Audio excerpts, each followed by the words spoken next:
fourth edition of the International Conference on Sustainable Mobility, which is this year also the IRF Annual Conference 2022. The theme is now familiar to you: decarbonize, digitalize, finance, and digitalize the road sector for more sustainable mobility and growth. And certainly, only a few weeks away from the COP, this is the right moment to have this kind of conversation. Let me introduce myself. My name is Susana Zamataro. I'm the Director General of the International Road Federation, and I will be also your Master of Ceremony today and the moderator of the very first part in the opening session. We do have a very impressive lineup of speakers and dear friends, many of them in the front lines, and I really want to thank all of them for taking the time for being here today. They are all senior, but not for age. They're senior because of their experience and because of their expertise, and we're grateful to them for sharing and bringing this expertise and knowledge here today and share it with all of us. I want to thank you all as well, you, the participants, and I can't tell you how nice it feels to see faces in the real world and not on a screen after these two terrible, very difficult years with COVID. So thank you so much. I know that some of you have traveled from very far away.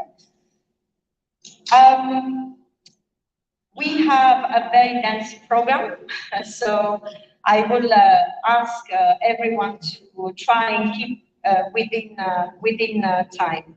A couple of practical information for us to move smoothly throughout the day. As you know, we have simultaneous translation, interpretation into French and English, so make sure you have your headsets. They are available outside if you don't have one. Do feel free to share on social media. That you will see the hashtag flagging around somewhere, but make sure you use the right IRF official accounts for Twitter as well, the ones from ADM. And let's make sure that from this room we also send and share knowledge and information throughout social media. To fully enjoy this experience, I also please ask you all to put your mobile phones on silent. It's a sign of respect as well for the speakers who will be on the panel today. Without further ado, I think I will welcome to the stage our host. And so I'd like to call to the stage, and please help me in welcoming Nizar Baraka, is the Minister of Equipment and Water from the Kingdom of Morocco.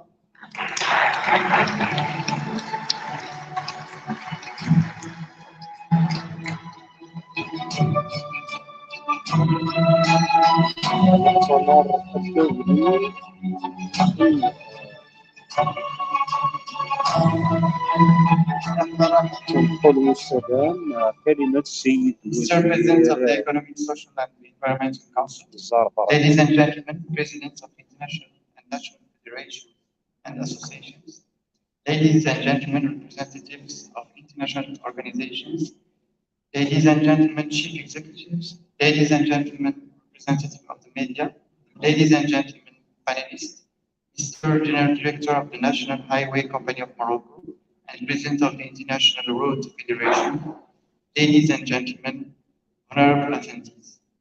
First of all, I would like to congratulate the organizers of this event, that is the International Conference on Sustainable Mobility, fruit of the partnership between ADM and IRF, and gathering all stakeholders, whether they are institutional, technical, scientific, entrepreneurial, or strategic. With the success of the first three editions, you have demonstrated your commitment and worked with energy and conviction to promote sustainable mobility. It's therefore a great pride to see that this meeting, initiated in 2016 on the eve of COP22, is today a real platform of our dialogue intended to exchange on the policies deployed, share experiences, capitalize on best practices, raise awareness, and finally position sustainable mobility as a top of national priority. Ladies and gentlemen, we are in an unprecedented international context, highlighting the worsening climate crisis with repercussions felt in all territories. No one can now deny it. The alarm bells are regularly rang.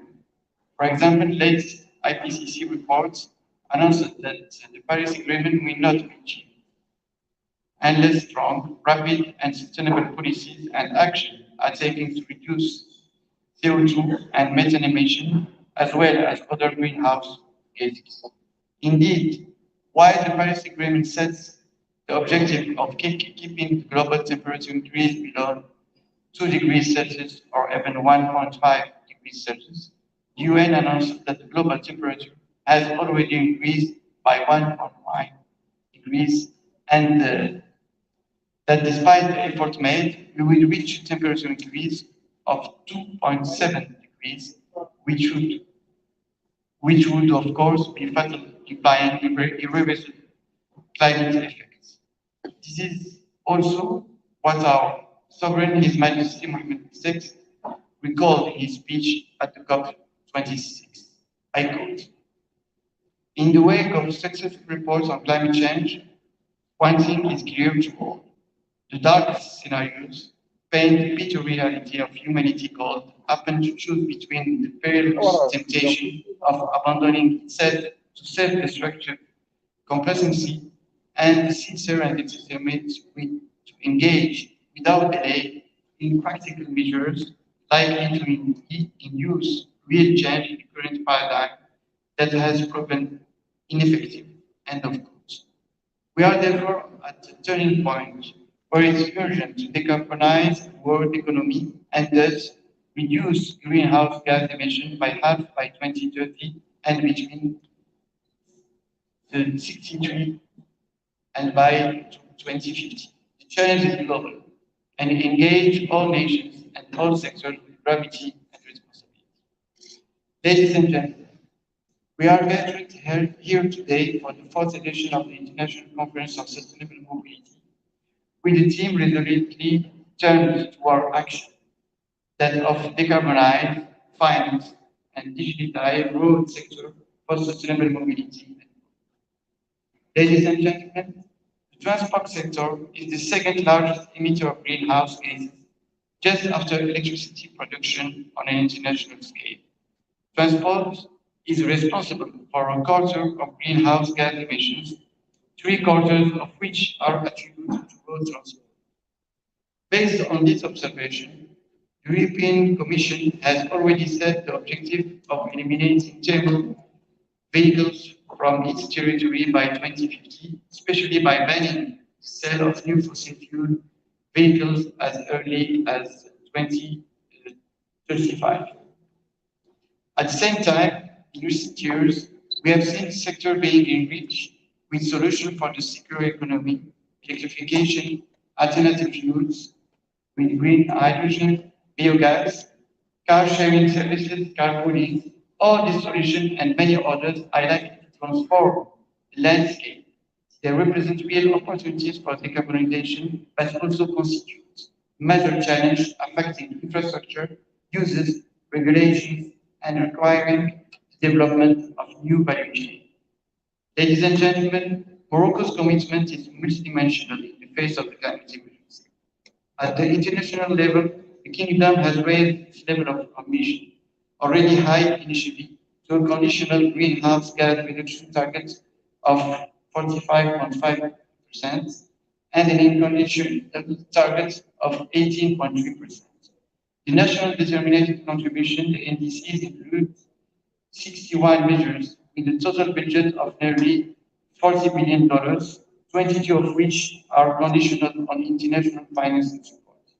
At the same time, Morocco is working hard to implement the 17 Sustainable Development Goals of the UN's 2030 agenda, and has distinguished itself by demonstrating a real ability to monitor progress. Ladies and gentlemen, as you know, Morocco is deeply invested in the fight against climate change, despite its low contribution to greenhouse gas emissions. It's worth noting that the Kingdom has undertaken under the vision of His Majesty, and this since 2009, the turn of the energy transition, particularly through the National Energy Strategy promoting the development of renewable energy efficiency, and regional integration. This bold and pioneering choice has enabled the country to achieve energy mix of nearly 40% renewable energy, a target raised to 52% by 2030.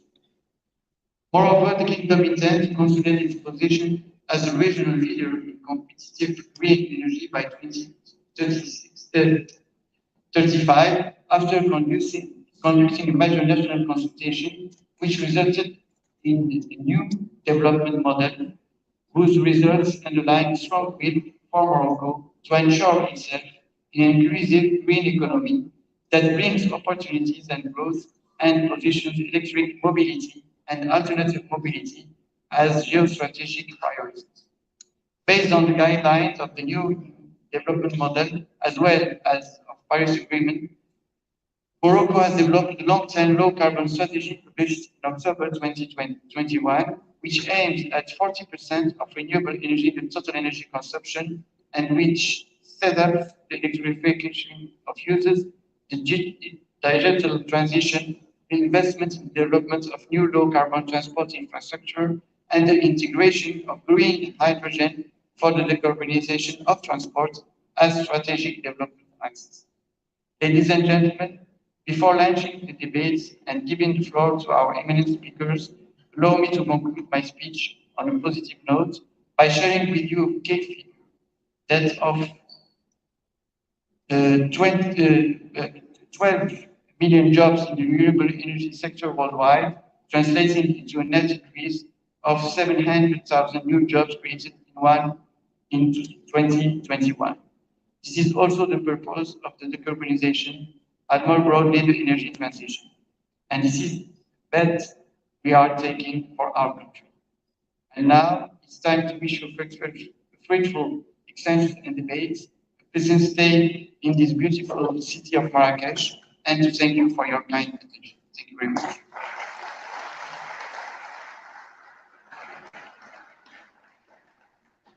كانت هذه كلمات السيد الوزير نزار بركة في انطلاق المؤتمر الدولي للتنقل المستدام. Thanks to the interpreters who are going to juggle with me today. Thank you for stressing the multidimensional approach, which is quite crucial in this debate. Thank you for underlining as well how much investment that requires, and also for reminding us the strong commitment that the Kingdom of Morocco has made to renewable energy and efficiency. I appreciated also the fact that you referred to the social part and the jobs, the 12 million jobs that all this transition is going to require. It's not by chance, in fact, that the title of this conference has been shaped in this way. We're going to look into these three main topics: decarbonize, finance, and digitalize. But we want to do so by not forgetting people and economies, yes, but people as well, and how much this transition will impact the life of every one of us. Thank you. I would like now to call to the stage my president, the president of the International Road Federation, is also the Director General of Autoroute du Maroc, Moroccan Highways. Please join me in welcoming to the stage Mr. Anwar Ben-Aziz. رئيس السيد أنور بن عزوز رئيس الشركة الوطنية للطرق السيارة بالمغرب. Distinguished colleagues, ladies and gentlemen, I am honored and very happy for the opportunity to welcome you all on behalf of the International Road Federation to this edition of the IRF annual conference being hosted here in Morocco, thanks to generous hospitality of the Kingdom of Morocco and the support of our sponsors for this event. We have an impressive lineup of speakers today, and I want to express my gratitude to all of them for having responded positively to this invitation. My thanks also to all of you who have traveled from far to be here today. We have attendance literally from 5 continents. It is a testimony that you find value in our work and that we are being able to fulfill the IRF's core mission, that is to facilitate the exchange of knowledge and expertise, foster partnerships and collaboration, and work in collaboration with others to shape policy and to advocate for sustainable mobility. IRF is a membership-based organization with headquarters in Geneva, but operating globally and representing leading corporate and institutional players drawing from the road mobility sectors since 1948. With a presence and network on over 5 continents, IRF is reputed in the sector for its untiring effort to build capacity around the world and for being a hub of knowledge, expertise, and contacts. An expertise that we have put at the service of the sector and beyond, thanks also to the IRF World Road Statistics, which celebrate this year 58 years, and a major policy shift on which you will hear about later today and that we will celebrate together. With COP27 only a few weeks away, there could not be a better moment for us to come together as a community to talk about decarbonization, finance, digitalization, and overall how to innovate to ensure sustainable mobility and growth for all. And I want to stress this word "for all," because while addressing the daunting challenges in front of us, we need to make sure that we leave no one behind.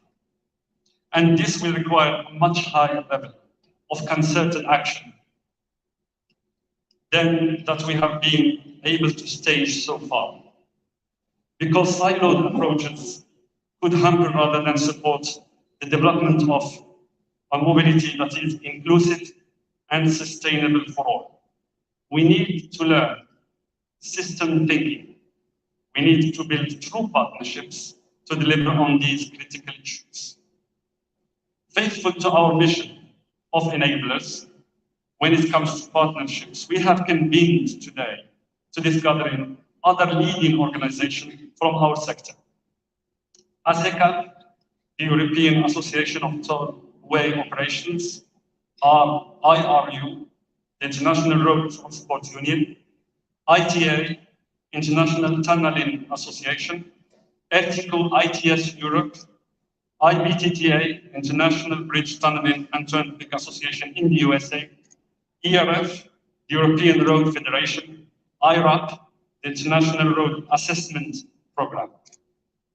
We call them sister organizations, not only because we work in the transport sectors, but also for ties that we have developed over the year and because we value their work and contribution. So let me take this opportunity to thank them for all being present today and represented at the highest level and for bringing to the table their expertise. This edition of the conference has a strong focus on action, on best practices and innovation. The arrival of new digital technologies is enabling efficiency improvements in existing transport systems, as well as making them more user-friendly and sustainable. But let's not fool ourselves. Transforming mobility requires more than just technology and infrastructure. It requires system change, and that will only happen if we work together. In closing, I want to quote the President of Egypt, who will be hosting COP27. We have an opportunity to showcase unity against an existential threat that we can only overcome through concerted action, and effective implementation. I hope this event will help us build these bridges, help find solutions together. I look forward to our exchanges, and I wish you all good discussions. Thank you very much.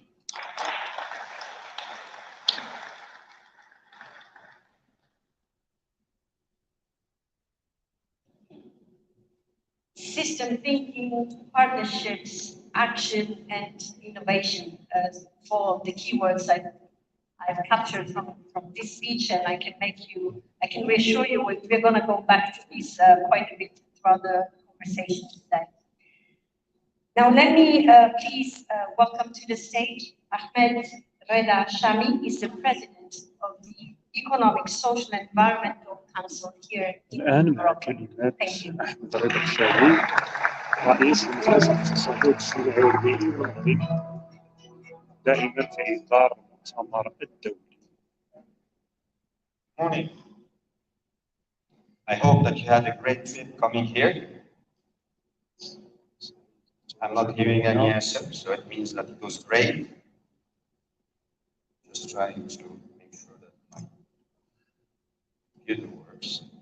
Just check. Was working. There you go. Minister, distinguished participants in your respective ranks and titles, ladies and gentlemen, it is an honor and a pleasure to take part in this international conference convened with focus on sustainable mobility and development. I was asked by the organizers, Mubashir, to discuss specifically energy transition, electric mobility, hydrogen, along with carbon tax schemes.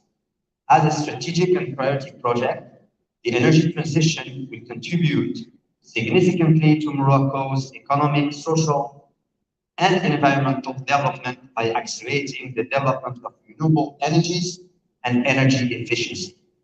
In this regard, Morocco's new development model, as well as the council I chair, called for making green energy a lever of attractiveness while strengthening the country's energy security. Ladies and gentlemen, Morocco imports 90% of its energy needs. This forces the country into a position of dependency and consequently leaves it especially vulnerable to external energy shocks. And we all know we can have just one situation in our minds today. To deal with this situation and step up its energy sovereignty while pursuing its ambitious environmental action on climate change challenge, Morocco launched in 2009 a promising renewable energy strategy. This enabled our country to build, by the end of 2021, a diversified energy mix where renewable energy share stood at 37.8% of the total. Minister said 40%. I'm just being a little bit more precise than he was. In 2021, Morocco committed achieving an 80% share of renewable energies in its energy mix as part of its low carbon strategy for 2050. He talked about 50%, but that was by 2030. So by 2050, we want to be at 80% of renewable energy share in our energy mix, which is quite challenging. I talk about that. We also committed to accelerate the electrification of all users, invest in the development of new low-carbon transportation infrastructure, and develop green hydrogen for the decarbonization of the industry, of the economy. Ladies and gentlemen, I'm confident that with the necessary efforts, Morocco can meet the 80% challenge by 2050. Why? Because Morocco has an enormous potential of renewable energy, mainly solar and wind. Indeed, just to give you some idea, the solar potential of Morocco is extremely high, with annual solar irradiance values exceeding 2,300 kilowatt-hour per square meter. That's very high when you take irradiance, solar irradiance. If you go and you look at the wind, we can reach load factors up to 6,000 hours a year. That's in Dakhla, that's the southern part of Morocco, but we can be also around 4,000, 5,000 hours a year, which is very high load factor. So given these predispositions in the wind and solar energy, Morocco boasts an immense renewable energy potential equaling, believe it or not, in tons of oil equivalent, that of Venezuela or Nigeria. So we have the same potential, energy potential as Venezuela or Nigeria, but it's a green energy. The potential is being fulfilled today through over 111 energy projects at different stages of development. I don't have time to go into this, just to cite the landmark of this project, which is the Noor solar project, where basically we have more than 830 megawatts installed, which makes it one of the largest solar plants in the world. However, to reach the 80%, this is going to be very challenging to deal with intermittency, intermittence, and of course, investing in smart grids, in salt storage solutions. Hopefully, we'll see some great technology advancement in storage, and also small-scale renewable energy development, decentralization, as well as, which is very interesting point, how we manage demand, of electricity. And these, of course, desalination stations, the minister has touched a little bit on it, development of green hydrogen, electric transport activity. These, when you have all these different users, then you manage the demand better, and you can also act on the supply. Ladies and gentlemen, Morocco, of course, goes just beyond producing great energy. It gives a strategic dimension to the various deployment of this type of energy, the supply side. Here we're going to talk about the side, the supply with the demand side. Desalination of seawater, electric mobility, green hydrogen, and decarbonization of industry are all large-scale projects that fall into this dimension. Seawater desalination is vital field of action, and the minister can talk about this, in length, given the water stress that we know that we have to face in this country. The importance given to it as a top national priority is evidenced in the wide range of seawater desalination plants that the public authorities have built or are building, to be correct, are building in many cities across the kingdom. The shift towards, of course, if you want to have desalination work and you need to make sure that the cost of production is low. That can be done only through renewable energies. So this is where the two come together.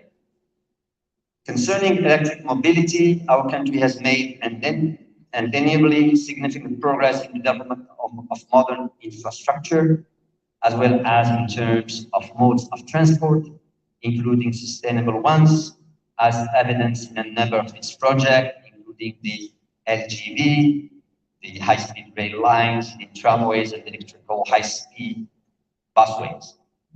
However, Morocco should continue to build on its record of achievement in the automotive industry and further consolidate its position on the global value chain of electrical vehicles. I don't know if you know that, but in 2016, first quarter of 2016, exports of cars in Morocco exceeded exports of phosphates. So the minister and I, we were quite happy because it means that we are transforming the industry or the economy from raw material based to really industrial based and manufactured product based. Needless to recall here that the EU is committed to its target of accelerated transition to electric mobility, with the sale of thermal vehicles supposed to be banned in Europe as of 2035.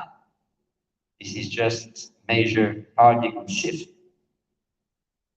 My fear is that they can still sell these thermal vehicles in other parts of the world, maybe here, or I know that we have 5 continents, maybe in the other 4 continents that are represented here. But anyway, we'll see. However, developing the ecosystem of electric vehicles requires some necessary conditions, most notably, of course, controlling the production cost, and this can come by, again, renewable energy, renewable electricity at very low cost, leveraging the existing automotive ecosystem and infrastructure in place for quality integrated networks. We have strong thermal car industry. How can we leverage the ecosystem to go to the electric vehicle? Of course, we need also to work on the battery side. Battery for electric vehicles is 40% of total cost. So having a giga factory for batteries is gigabactory factory is something that the government is working on very hard, and hopefully it will happen. Of course, there is also all the investment on human capital, on R&D, and of course it has to be through partnerships. And this is where the Anwar, President, talked about partnerships. Is also relevant in this topic that I'm covering now. And finally, we need also to make sure that we can ensure a stable supply of strategic and critical minerals. Here we have again an advantage. Morocco has very rich mines of cobalt, and you know that cobalt can be used also in the vehicle batteries. And good news is we are making some inroads here. Future BMW and Renault electric car batteries will be powered by Moroccan cobalt. Finally, on the usage side, it is necessary also to underline the need to develop the green hydrogen sector at the national level. Green hydrogen is a clean fuel that can decarbonize multiple economic sectors. Morocco can become a key player in the development of the green hydrogen sector regionally. In fact, Morocco can produce 4% of the global demand for green molecules.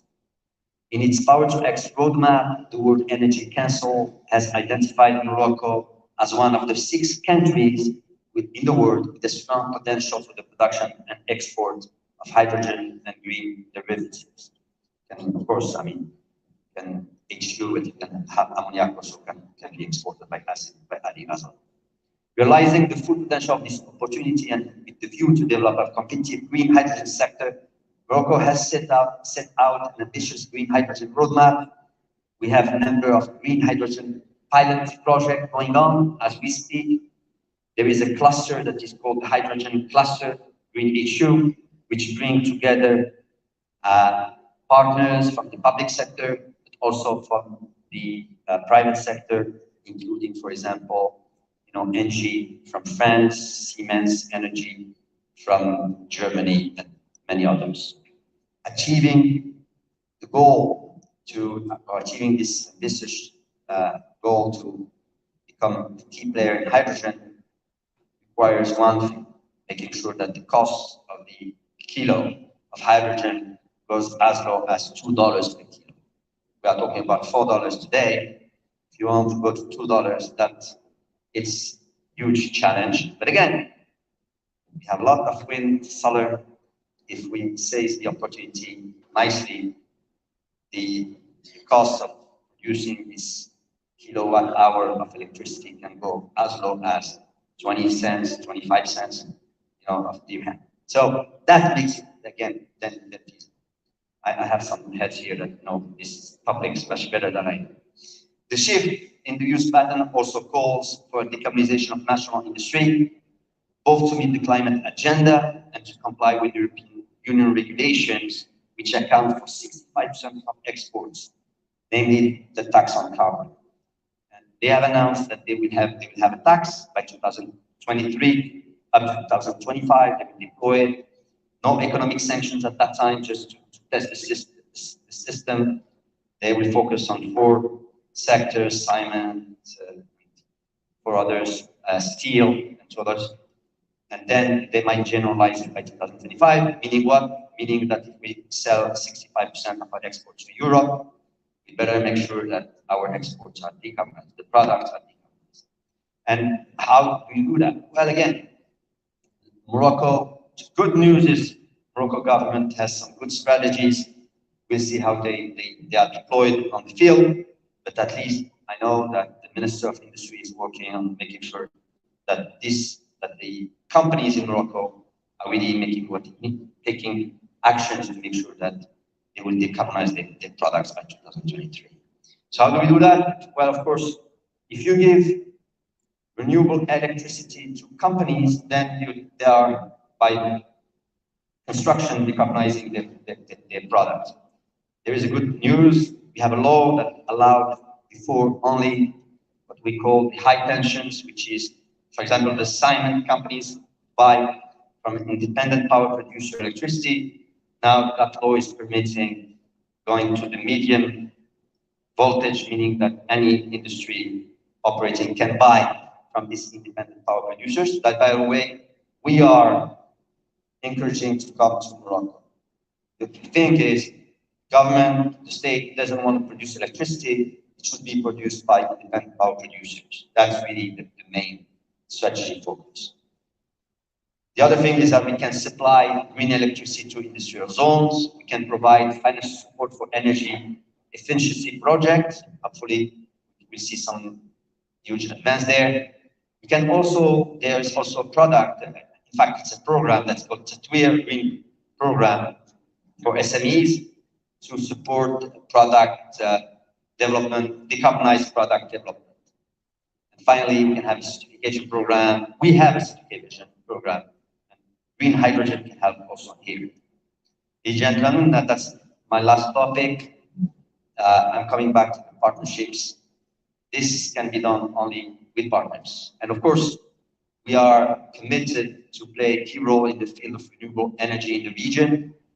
And by leveraging strength and the comparative advantage, as mentioned earlier, our country is likely to boost its export to Europe of green electricity or green hydrogen or a combination of both molecules and electrons. I mean, just choose what percentage you want. And there is a huge project going on with the UK company. It's called X-Links. And basically, if it happens, and they are committed to make it happen, they're going to build these huge solar plants back in the south, export electricity. This time it's electricity. I think also by hydrogen. The second phase, export electricity to UK, and it can cover 10% of the UK, consumption per year. Again, just that can change the whole geostrategic, powers in this region, which is great. Furthermore, instead of just exporting this green energy, we are really, we think that we can be an attractive hub for European companies seeking to establish themselves here in Morocco to decarbonize their productions and then use this renewable potential here in Morocco. Basically, if you ask me my point of view, I say that's the best thing that can happen, but we can also be flexible and think about exports and investment here in Morocco. Last, thank you very much. The road, I mean, the potential is huge. The road ahead is bumpy. We still need to, there is competition out there. Environment, changing in the world, some changes. So how it will affect? And we also have to do some institutional reforms to make all what I said happen quickly. But I'm confident we'll make it. Thank you very much.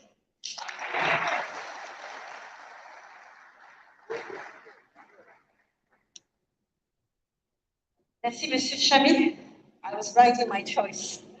But we will definitely talk about electrification and electric vehicles in the panel that will just follow. So we have already taken a bit of a delay in the program. Without further ado, I would like to now call to the stage my panelists. And I will start with Antonio Nunes de Sousa. He's the president of ASECAP. Antonio, yes, please join the stage. If somebody escort him to the stage. From here, I would call as well Radu Dinescu, is the president of the International Transport Union. Magali Anderson, Chief Sustainability Innovation Officer from Olsi, after my microphone. Christophe Santillon, Deputy Director General from Vinci Automobiles. Please help me welcome them to the stage.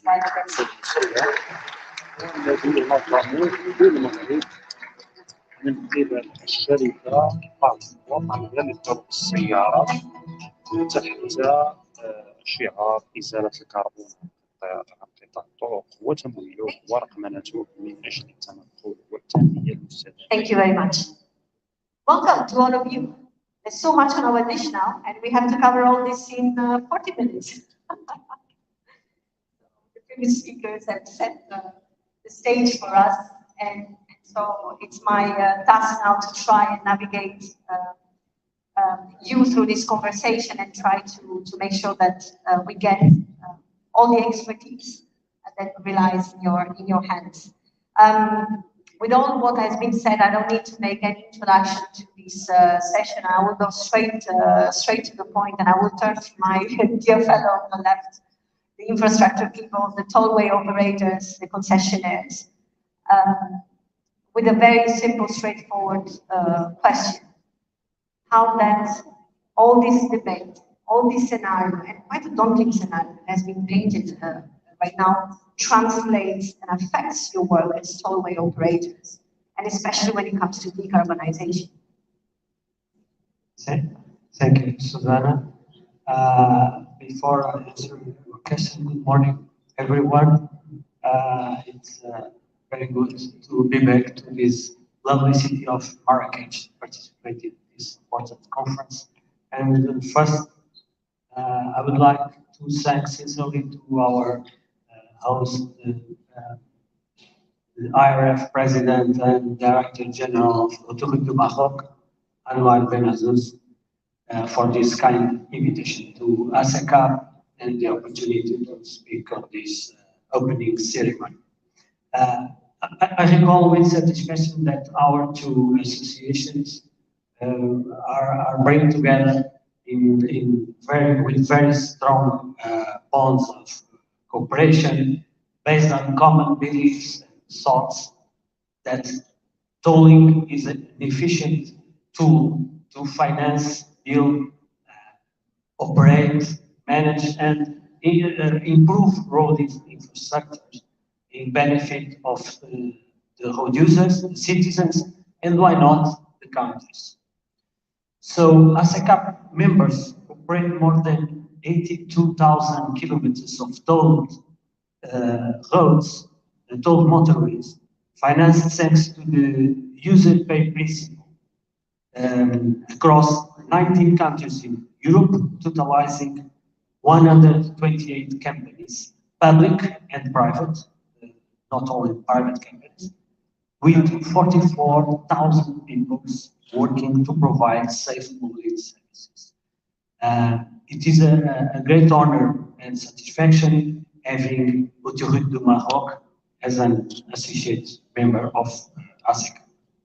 So regarding your question, we are facing common global challenges, starting with the recovery from the COVID, the pandemic that is impacting already the economy in Europe and here in the world, I believe. The conflict between Ukraine and Russia, the invasion of Russia, has put more pressure on this, with an increase in energy costs, rising inflation, slower economic growth, and even recession. But on top of that, we should not forget that we have and still have a climate policy, which must remain one of our highest priorities. The consequences of climate change have been severe for the planet, as we witnessing this year. Once again, overflowed storms, tornadoes, forest fires, like in Southern Europe, taking lives and causing enormous economic and social damage. This weather phenomenon will continue and worse if we are not changing our behavior, our daily behavior in our lives. We know that road transport is one of the biggest producers of greenhouse gas, and therefore it should be a priority for us to find solutions to reduce these emissions. The commitment of toll road infrastructure operators in Africa is to achieve the goals set up by the European Union. Reduction of the greenhouse gas emissions by 55% by 2030 and 90% by 2050, in line with the Green Deal and the European Commission's ambitions to make Europe the first climate neutral by 2050. For this, it is urgent to act. And for concessionaires, it means that we have to prepare our infrastructure to receive cleaner vehicles by installing charging points for alternative fuels, and also include in our concessions, construction, maintenance, and daily operations measures that reduce the CO2 generated by our companies and our providers, of course. Very soon we'll have a European directive in alternative fuels, and governments must act to invest with us in this transformation. Thank you. I think the financing part is not an irrelevant part, so we'll come back to that. I want to move from infrastructure to those who use the infrastructure, and pass the floor now to Radu, who represents the International Transport Union, a real sister organization for us, because we are the infrastructure, you use the infrastructure with your members. What are the key three challenges right now in your sector? And then I want specifically to come back to this point on decarbonization and how that affects your own business. Thank you very much first for inviting me here today. I'm honored to be in front of you, Your Excellencies, dear ministers, ladies and gentlemen. It is indeed what you mentioned. IRF has long been a close partner to IAU, and as we are running the buses, coaches, taxis, trucks, you're running the roads. So basically, it's something that our services exactly, they address not only road transport for people and companies, but also our services are good for multimodal transport of passengers and of goods worldwide. Shortly, basically, not many things are moving without our services, because also road transport is part of multimodal transport in general. Of course, there are some challenges, and to name the top three challenges we are facing today, first, I have to say it's driver shortages. Second can be decarbonization and digitalization. But if you want to discuss about decarbonization straightforward, the biggest challenge is that the transport companies, they need to look forward, to plan their investments in order to change their fleets.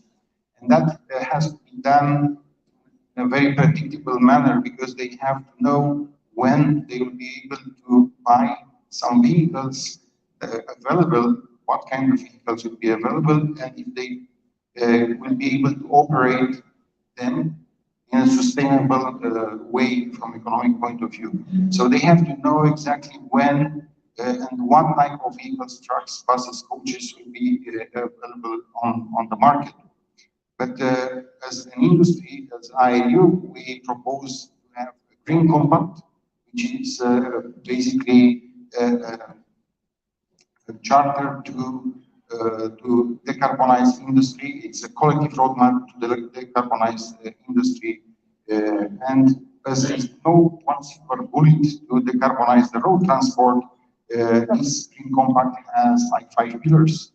And the first one is to introduce the low and zero carbon fuels. That means, okay, we are looking to electricity, we're looking to hydrogen, but we should not neglect existing technologies available for natural gas, which is compressed natural gas or liquefied natural gas. You have to remember, across Europe, there are 4,000 stations for compressed natural gas and like more than 400 for liquefied natural gas. And technology is already there. It's available for most of manufacturers for cars and trucks or commercial vehicles. Biofuels as well, we have to look at them. And we have to make this progress also if you are looking to Fit for 55, not only for zero carbon to 2050. The second pillar is trying to implement or to improve the logistic efficiency.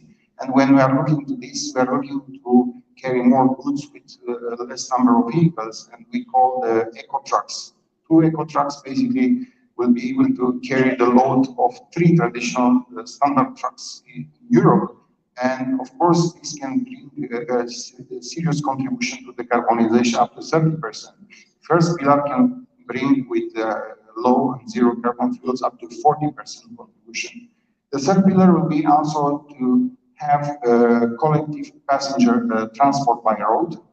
And this pillar can contribute up to 20% reduction in the CO2 emissions in achieving this target.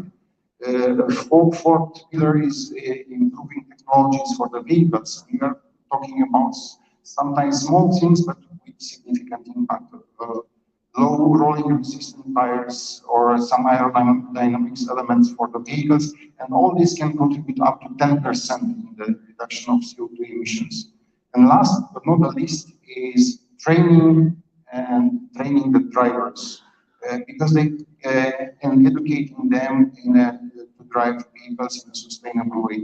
And I can tell that from real life, this can bring up to 10% also the reduction in the fuel emissions.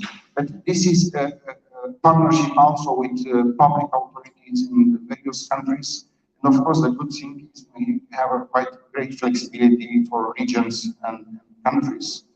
And of course, solutions can differ from country to country, region to region. For sure, it's not the same solution for Morocco as for Mozambique, Moldova, or other countries. Thank you so much, Radu. We'll come back to this issue of how technology can help and digitalization. But I want quickly to jump to Magali. Here we've seen infrastructure, we have the transporters, and I want to talk to you, Magali, as a representative of a giant in our industry when it comes to materials. And you have made the headlines as a company, and you, Magali, as well, for your engagement. How do we go from a company, how do we bring a company like Holcim, which is typically seen as a heavy polluter in the sector cement industry, to a net zero pledge and decarbonization?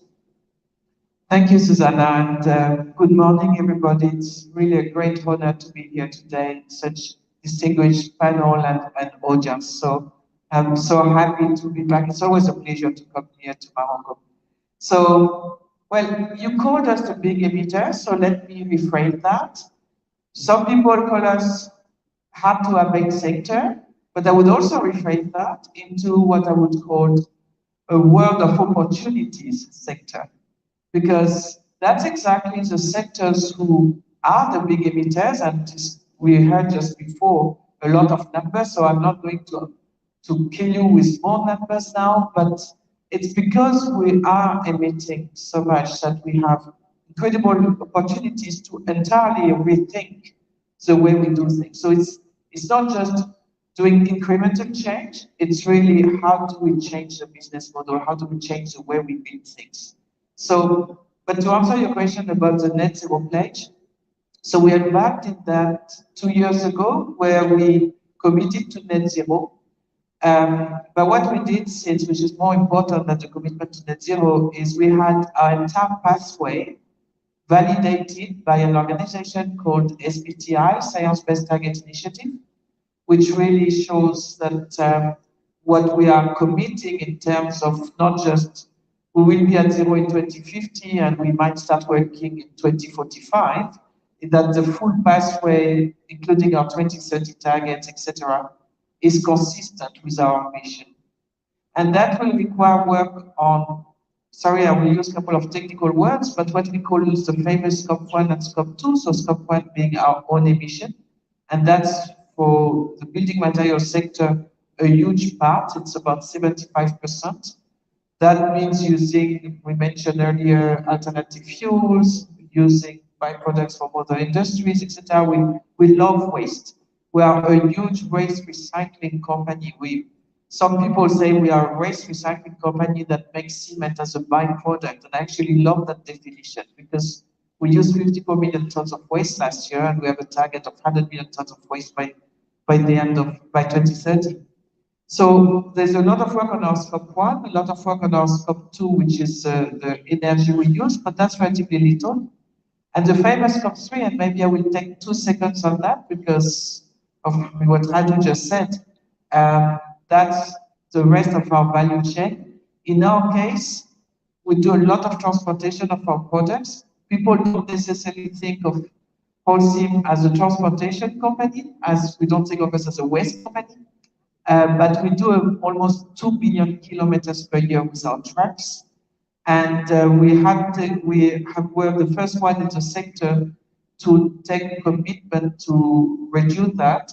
And one of the things we have done is collaborate with First Mover Coalition. So we're one of the founding members, where basically we put demand in front of offer.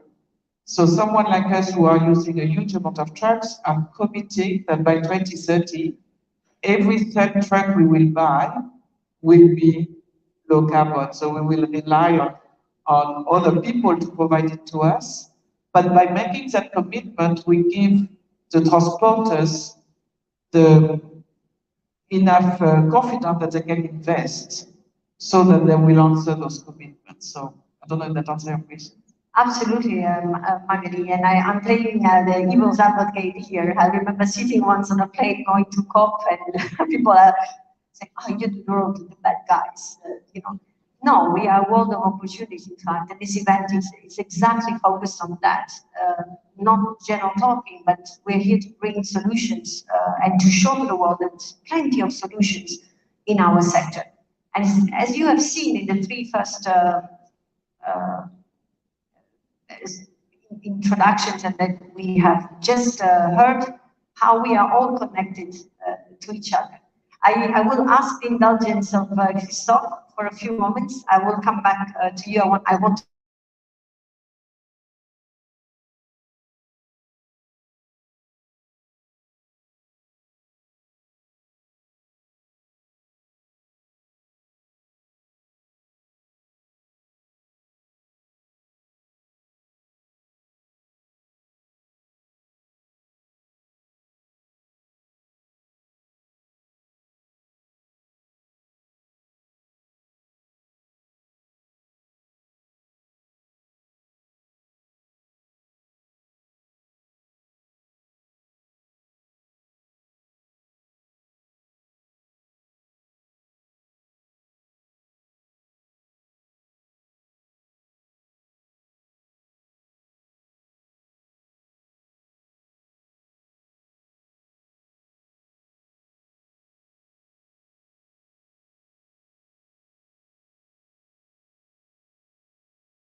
to manage and monitorize in a better way the operations.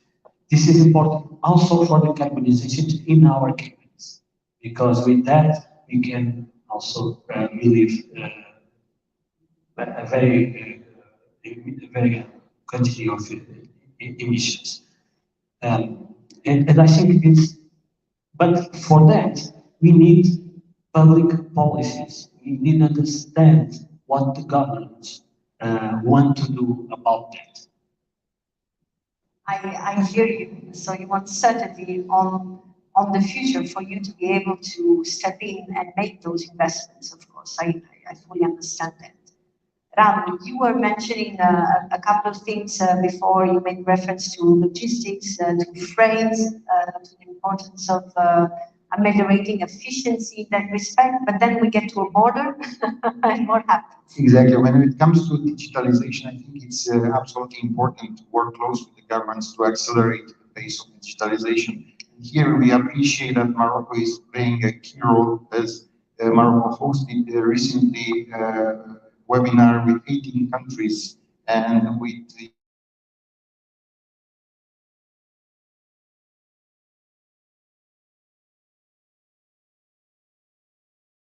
CMR and ECMR, which are exactly the tools that will make more efficient. Okay, we as transport operators, we appreciate every millimeter of the road, anywhere is built, good quality or the road.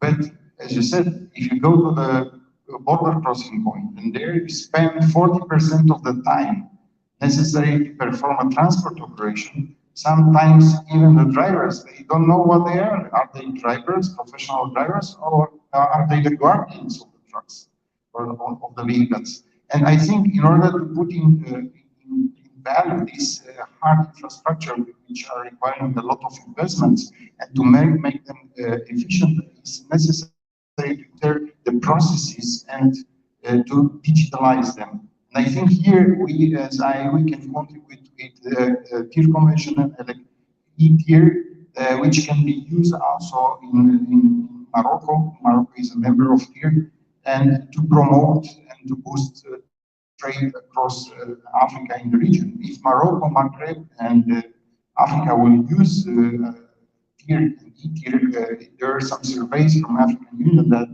basically the trade will double in Africa. And I think with these plans and projects, Morocco is presenting to the world and of course to their own people and economy.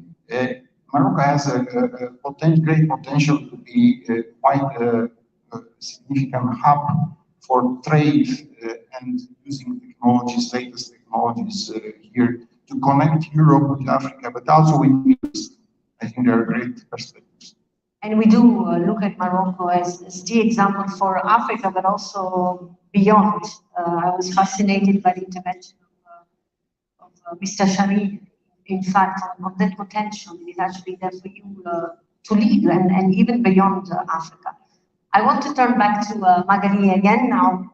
Digitalization also has been quite a pioneer in innovation in that respect. How does digitalization translate into your business and so in terms of operations and roads and building roads? So digitalization is absolutely key.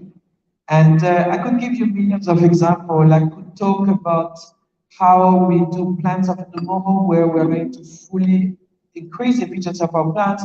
I could talk about 3D printing where we can make, by placing the exact material where the compressive strength is going, you can reduce by more than 50 up to 70% how much concrete you put for the same object.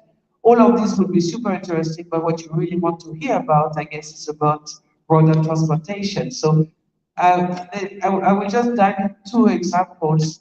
I mentioned earlier how we were really a huge transportation company. So we have entirely digitalized, not entirely, but 80% of our fleet, and our fleet being 95% transporters, actually quite a big exploit where today I have a transport analytics center, and I know at every single time, every single one of my trucks where they are.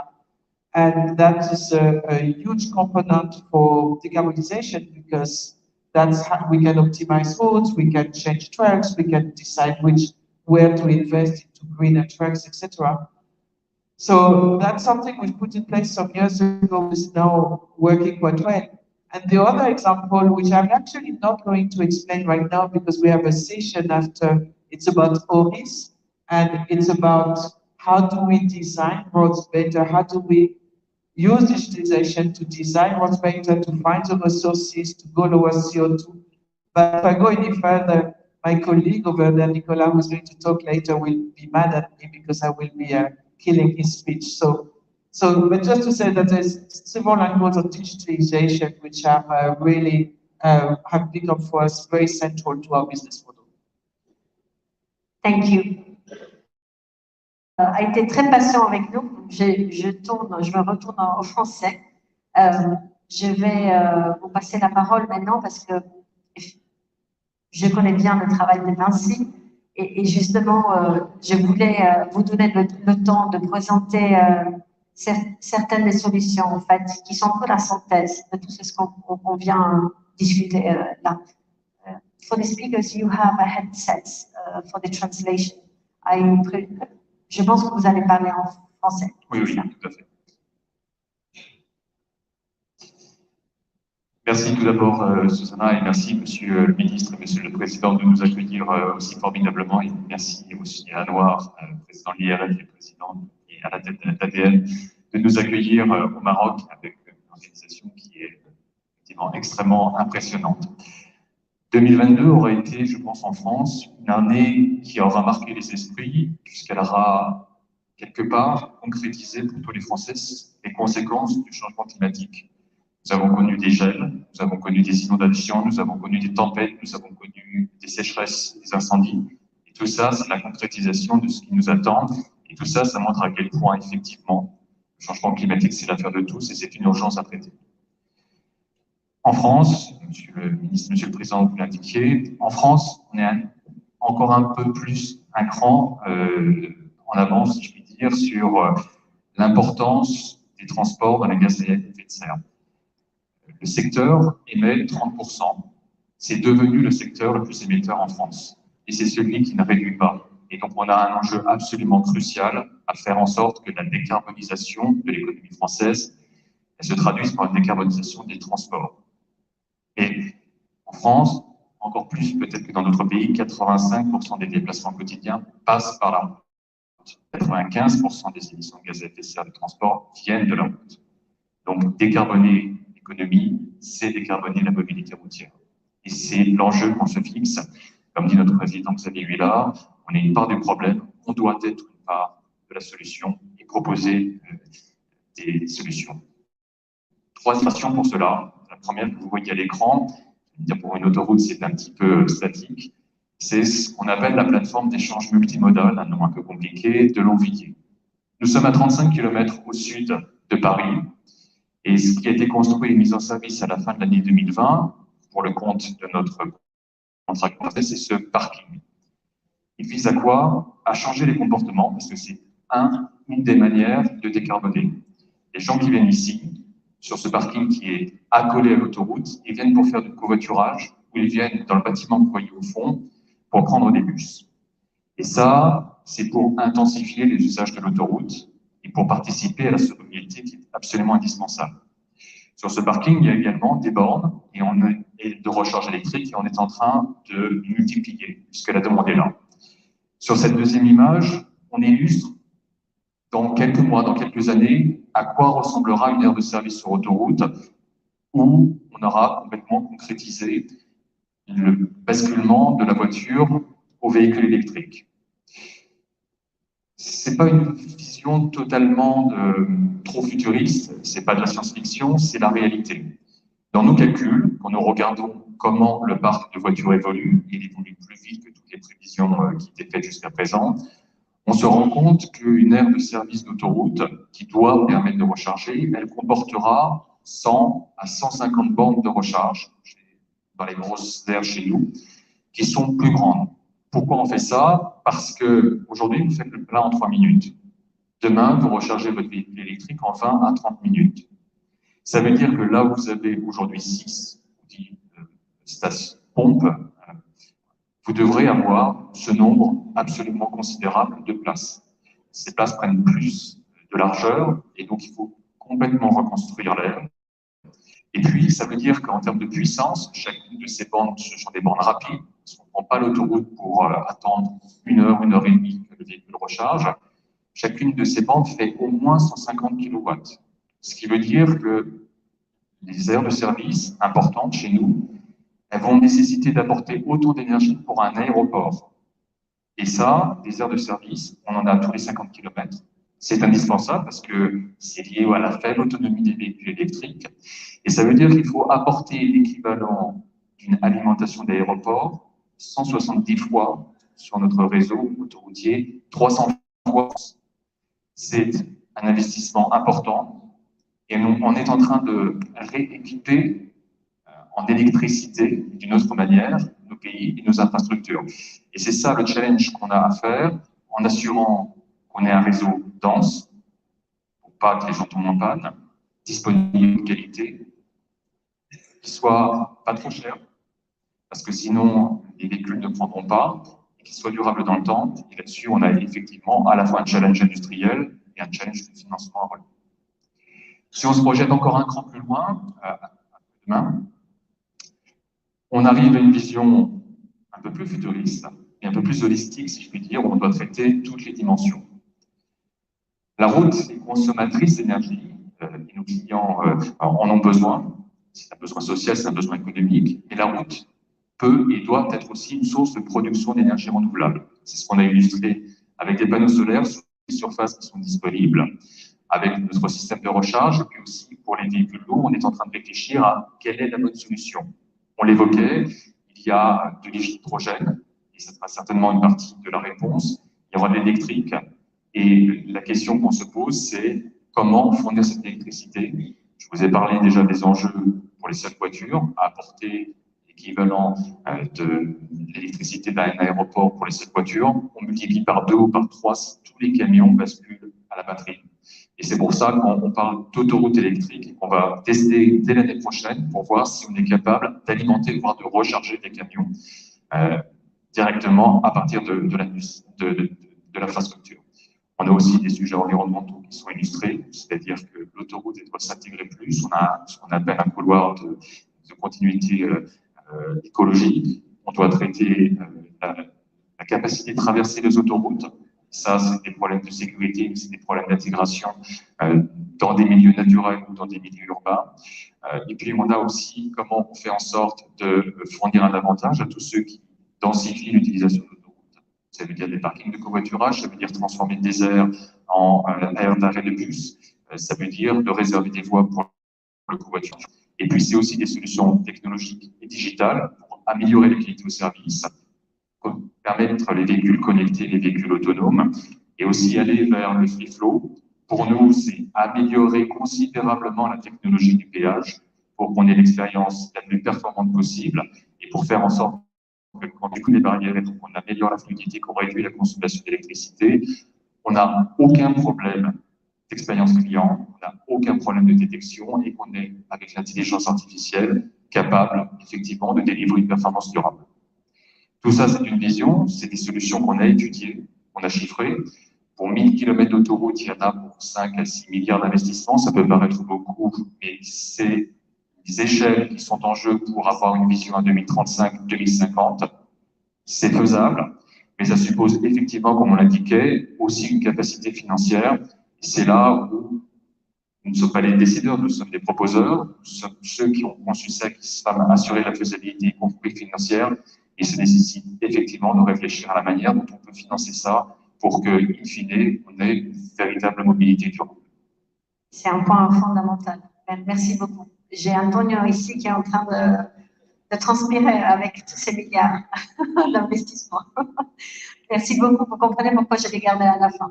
C'était une bonne façon de conclure cette première partie. Je m'excuse avec la production, mais je dois absolument prendre encore 10 minutes. On prendra un peu de retard. Parce que je vais maintenant aborder la deuxième partie de ce titre. I will switch into English now. We have just talked about decarbonization, financing and investments, and digitalization. But you concluded your intervention on a key point, customers and service, which means and rhymes with people. And I want to get back to that part of people and to address now the second part of the title of a conference, because sustainable mobility means, yes, efficiency, yes, environment, but in our sector rhymes a lot with the safety as well. I was looking at your picture and I was like, where is the safety in all that?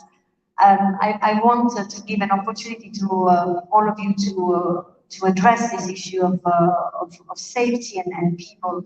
I will start with Antonio and ASECAP because we work very closely together, and so I know the commitment of ASECAP towards road safety. Okay, indeed. Well, when we sign a contract with the state or the grantor, there are nothing about road safety, but we know we have a social contract. The companies have a social contract that is road safety first and congestion-free traffic. This is part of our contract to maintain and operate the network in the safest conditions. In the motorways, we have the lowest fatality rate, 2.1 per billion kilometer traveled, compared, of course, with other roads. Because if you compare it with other means of transport, we lose with railway, with ships, with planes, we lose. So we have to turn around this. And so it's not enough what we are doing. So our ambition is to reach the one set by the Commission is the Vision Zero accidents in 2050. This is very important for us. For that, we can try a safe system approach. It will ensure safer vehicles and safer infrastructure to prevent human failure, because it's most of the causes of the accidents, and to create a new ways road safety opportunities to achieve this Vision Zero. We foresee that connectivity and automation will be additional solutions for this. This automation will be, I think, the main solution that will drive us to zero accidents. Let me just conclude with this. About the economic return in terms of business investment of road safety.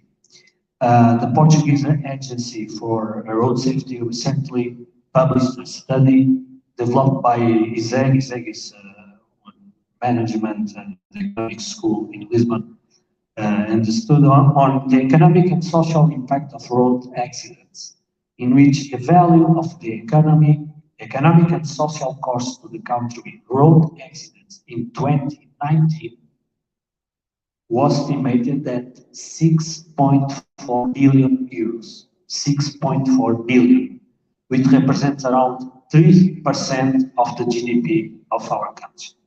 So let me only conclude that is one of the main reasons that ASECAP is preparing a sustainability report in which this the KPIs about road safety, economic supporting environment will show that the toll road operators respond to the needs of the sustainable mobility in a broader perspective.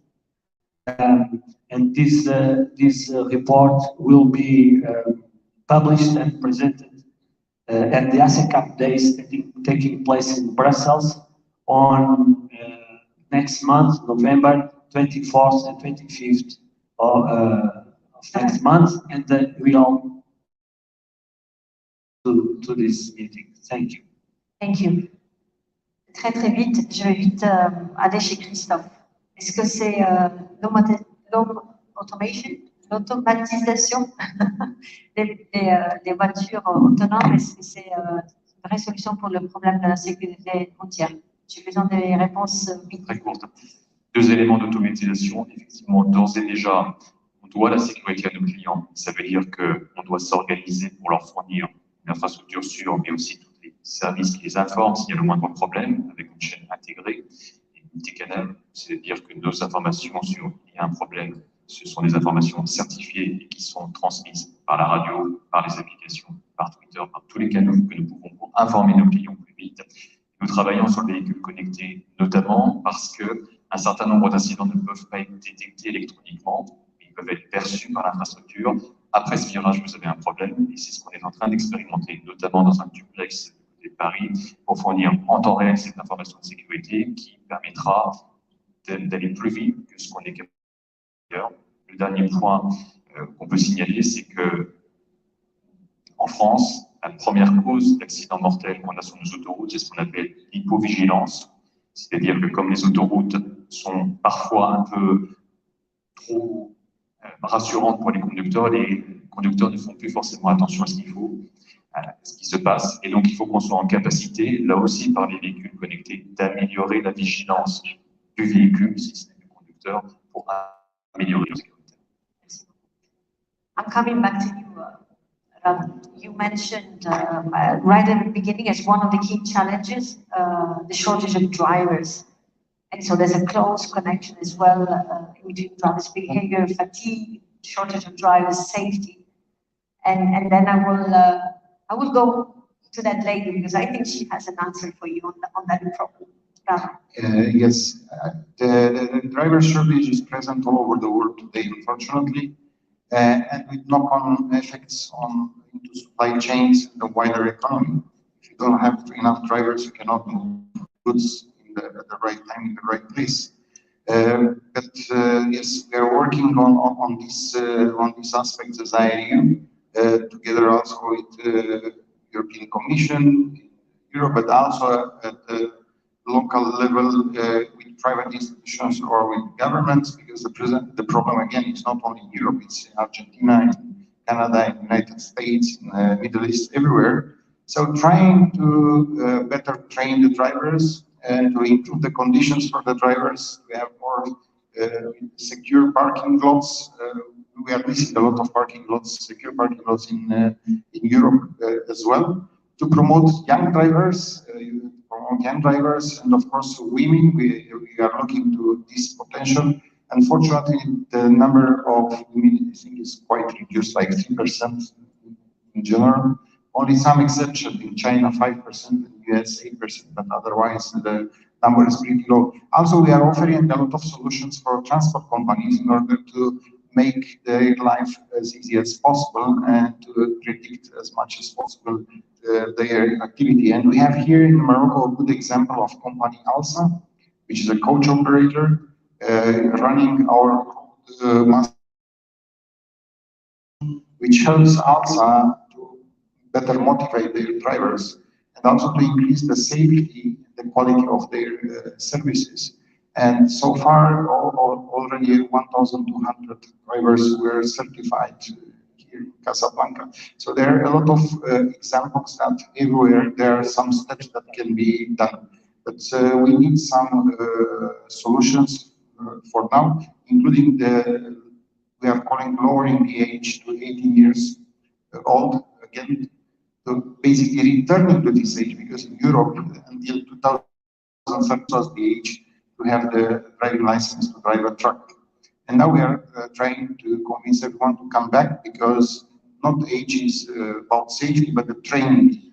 And we have good examples from our partners, colleagues in Netherlands, showing that people driving from 18 to 21, they're not accidents than the drivers that are above this 21. So there are a lot of possible solutions. We are working, trying to help industry and the economy.